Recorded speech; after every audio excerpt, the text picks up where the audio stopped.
Hello and welcome to Learning with Lulu. So in this video we are going to be doing a poetry analysis of "O Captain, My Captain" by Walt Whitman. So how these go, I will read through the poem first, and then on the second reading we will dissect it and I'll kind of guide you through my own personal deconstruction and analysis of it.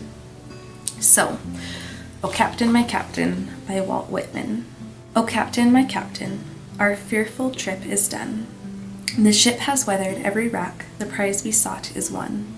The port is near, the bells I hear, the people all exulting, while follow eyes the steady keel, the vessel grim and daring. But oh heart, heart, heart, oh the bleeding drops of red, where on the deck my captain lies, fallen, cold and dead. O Captain, my Captain, rise up and hear the bells. Rise up, for you the flag is flung, for you the bugle trills. For you bouquets and ribboned wreaths, for you the shores a-crowding. For you they call, the swaying mass, their eager faces turning. Here, Captain, dear father, this arm beneath your head, it is some dream that on the deck you've fallen, cold and dead. My captain does not answer, his lips are pale and still. My father does not feel my arm, he has no pulse nor will. The ship is anchored safe and sound, its voyage closed and done. From fearful trip the victor ship comes in with object won. Exult, O shores, and ring, O bells, but I with mournful tread walk the deck, my captain lies, fallen, cold, and dead.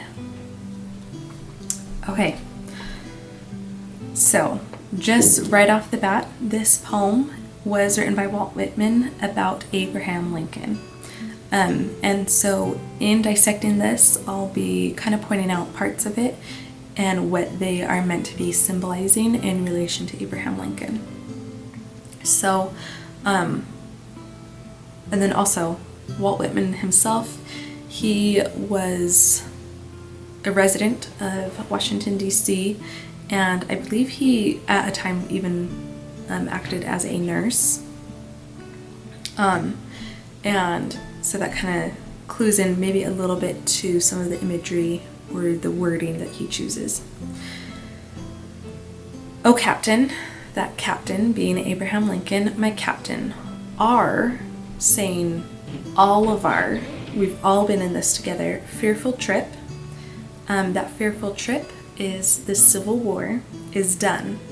So 1865, Civil War is over, and Abraham Lincoln was the captain who definitely, the fact that Walt Whitman uses our fearful trip, everyone felt involved in this. The ship, meaning the entire nation, has weathered every rack. The prize we sought is won. That prize that they sought was keeping the nation together. The port is near. The port in this case is the peace that can be found after the war. Is near, the bells I hear, the people all exulting, or the people all rejoicing. Will follow eyes the steady keel, the vessel grim and daring. Again, this is referring to the nation as the ship. But oh heart, heart, heart, oh bleeding drops of red, where on the deck my captain lies, fallen, cold and dead. This is referencing that Abraham Lincoln, the 14th of April, 1865, was assassinated.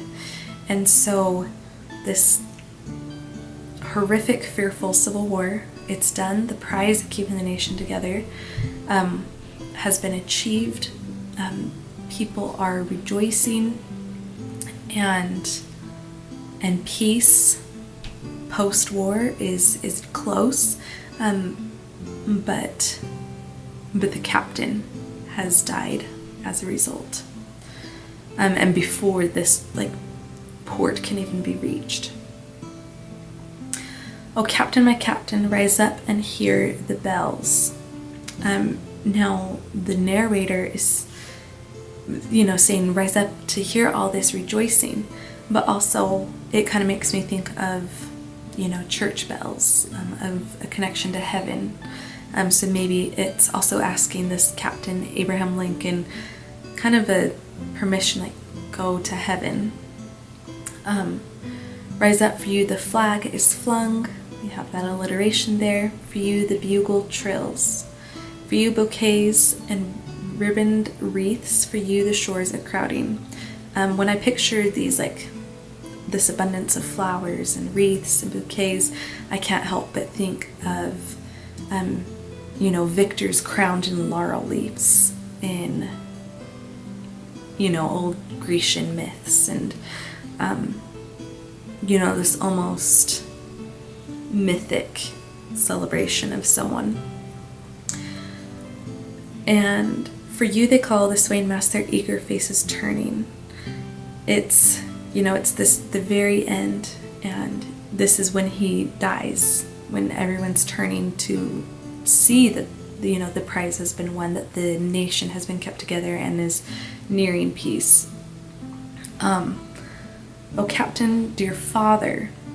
So the fact that he changes from captain to father, it shows us a much more pleading and personal and intimate connection with Abraham Lincoln, which I think is a sentiment that a lot of people actually still hold. I know a lot of people will still say that Abraham Lincoln is, you know, their favorite president. This arm beneath your head, again, that's a very much more personal and intimate thing. It is some dream saying, wishing it wasn't happening, that on the deck you've fallen cold and dead. There's that repeat of line 8, again now on line 16. From this poem as a whole, we're getting the sense of mourning a loss of something valued. Then line 17. My captain does not answer, his lips are pale and still. My father does not feel my arm, he has no pulse nor will. 17, you get this, the captain who with his voice commands, and then the father whose heart is what has been guiding everything. The ship, again, the nation, is anchored safe and sound. We have that alliteration there. Its voyage closed and done. From fearful trip, again, the Civil War, the victor ship, we're going to have a little rhyme right there in the line, comes in with object 1. Exult, O shores, and ring, O bells, but I with mournful tread, tread meaning a step.